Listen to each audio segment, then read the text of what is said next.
Hello everyone, welcome back to the channel. We're reading the Panther fic again. How are we going to explain to Aizawa that we left his class unattended and now they have a panther? By Celestial Rains, read by Strawberry Podfics. Chapter 5. Summary. He's back! Thursday, 4:35 p.m. We fucked up. Midnight. Alright, who's not dead? Sound off. Vlad King. I am unfortunately alive. Hound Dog. Watch the phrasing, but I'm also pretty tired from these past few days. Snipe. Everywhere I go, Tiny Dancer, shower, kitchen, class, the store, my room, my car radio. Every station plays Tiny Dancer. Even in the silence, I can hear it. Cementos. I just got back from checking the panther traps again. How do they keep getting anacondas in them? How they keep getting anacondas in them? I'll never know. Ectoplasm. I may not be dead, but I'm at my limit. Every time a clone sees a glimpse of forest, it's gone just as quickly, and I'm starting to wonder if there even is a panther. 13. I got another The Shadows Say Hello note that came from nowhere while I was alone. I even had everything locked. This was the 22nd time. Power Loader. I walked into the labs and saw Hatsume, Midoriya, and Yaoyorozu working together to make elephant toothpaste bombs. Apparently, Yaoyorozu knew how to make elephant toothpaste, and Midoriya wanted to see if they could make it in a timed bomb form. The answer was yes. Yes, they could. All Might. It's been too long since I've been called All Might. He won't even look my way. Green now symbolizes my loneliness. Nezu. This is quite riveting. Present Mike. I should probably let everyone know that we're expecting Shota to come home tomorrow. Midnight. All right, that's it. Midnight. Hizashi, either you get rid of this godforsaken panther, or I'll tell Shota that it was you and not Eri who accidentally spilled his imported Brazilian coffee beans into the soapy kitchen sink and ruined them. Present Mike. You wouldn't dare. Midnight. I spent the last several days listening to teenagers lecture and debate me on the consent of animals and whether or not removing a panther mid-process of domestication counts as torture or not, and if the person removing said panther should and could face charges on such an act. My coworkers and I have undergone a type of psychological warfare that we've never seen before. My favorite juice and snacks are gone, and none of the local stores seem to have it in stock. I am at my wit's end. Midnight. So yes, I fucking would dare. So choose, Hizashi. Either face the wrath of Aizawa Shota after you ruined his good coffee, or face the hellions of Class 1A. Present Mike. Well, when you put it that way... Present Mike. I'll face the angry show. Lad King. Wait, what? Midnight. Beg pardon? Ectoplasm. 13. This did not go the way we expected. Present Mike. See, here's the thing. All I need to do is replace the coffee and send Eri to her big sisters and brothers for a weekend and get loud with Shota to fix the singular coffee mistake. Facing Sho after I've upset Class 1A, that's literally 20 reasons as to why he can stay mad at me.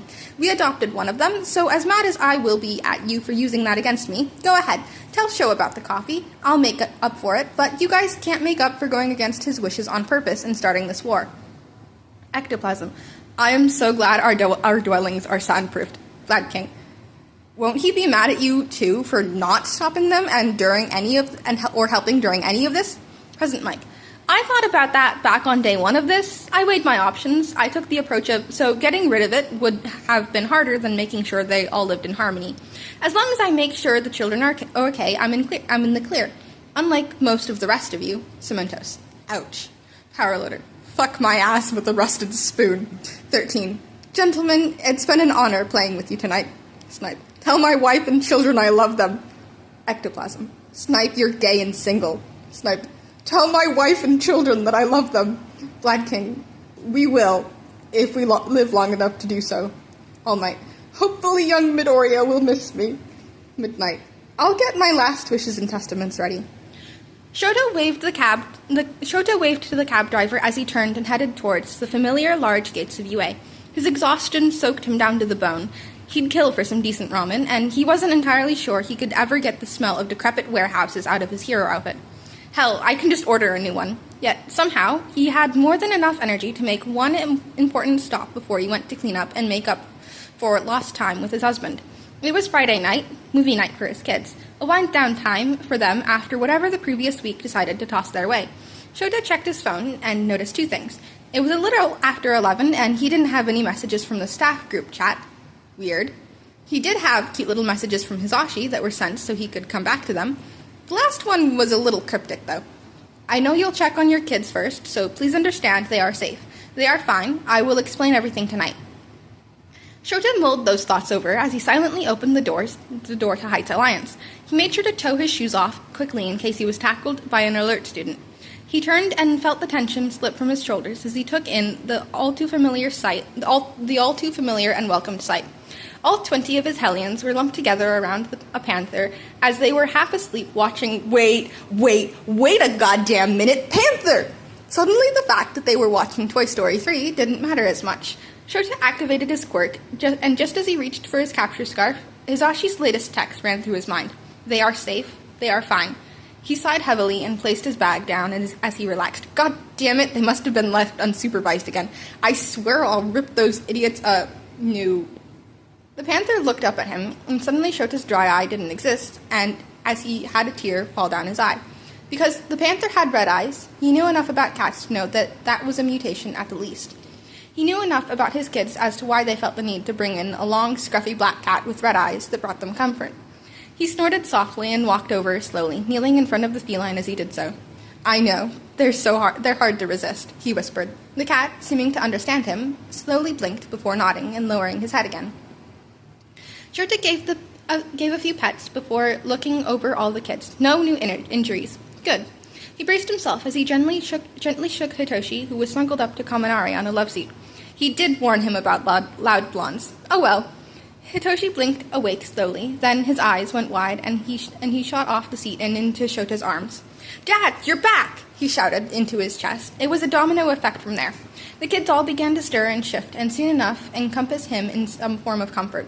Even Bakugo, no matter how brief it seemed, and if the brat held him the tightest of the kids, that was between the two of them. Now that I have all of your attention, really, a panther? He was met with slightly guilty faces.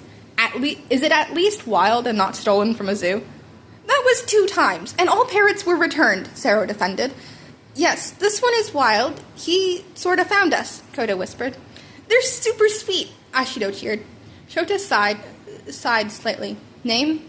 His name is Forest, and their pronouns are he, they, Shoji answered. All right, I'll work it out with Nezu on how you Hellions can keep him. But he has to be monitored whenever Eri is around. She's much smaller than you guys, and Forest may have to adjust their strength, okay? Yes, Aizawa. He'd never grow tired of hearing those words. You all can watch one more movie, then off to bed. I feel like you all will have something to update me on tomorrow. I'll have Papa Mike come over with Eri so we can have a brunch together. With more cheers and hugs, they all settled back into their spots before going back to a movie that was most likely going to end up being white noise to fall asleep to. Shota hid his smile and his capture weapon as he watched them relax before making his way to Hisashi and Eri. It was good to be home. And that's it for this chapter. We have one more chapter left, and I'm not going to lump them together because I want to draw it out a bit. I hope you enjoyed. Make sure to leave a comment, like, subscribe, all that good stuff, and I will see you next time.